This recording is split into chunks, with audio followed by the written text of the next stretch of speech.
समक्ष राग गौर नाद प्रस्तुत करने जा रहा हूँ। इस राग को खमाज ठाट से उत्पन्न माना गया है। इस राग की जाति संपूर्ण गायन समय रागों का द्वितीय प्रहर है। इस राग का वादी स्वर म तथा संपादी स्वर स है।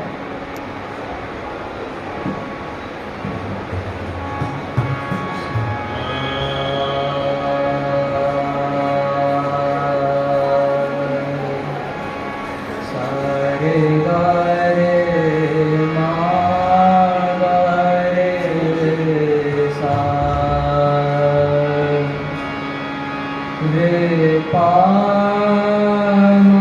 पा धा नी सा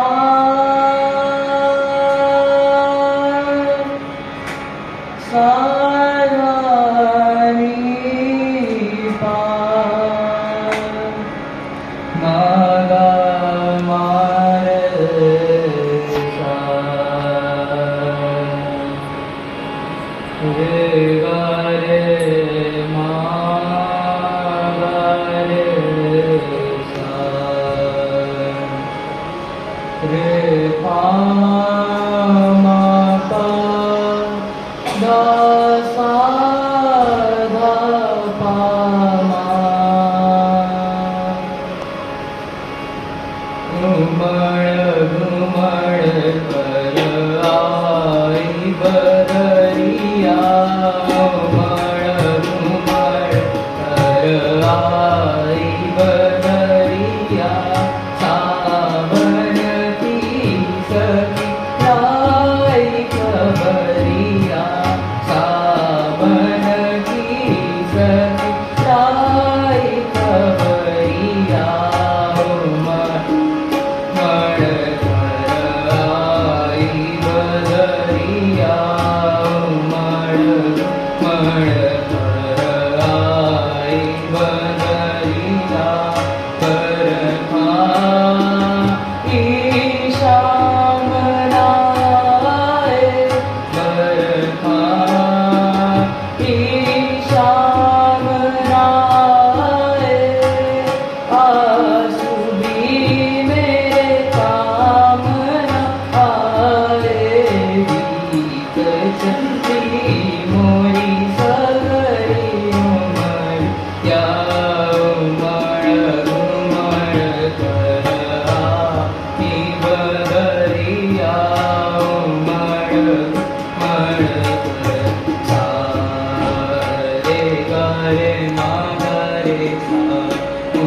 घुमड़ कर सारे गा रे मा गा रे घुमड़ कर सारे गा मा रे गा मा पा गा रे सा आई बदरिया घुमड़ कर आई बदरिया कर खा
सा धा नि सा रे सा सा बर पा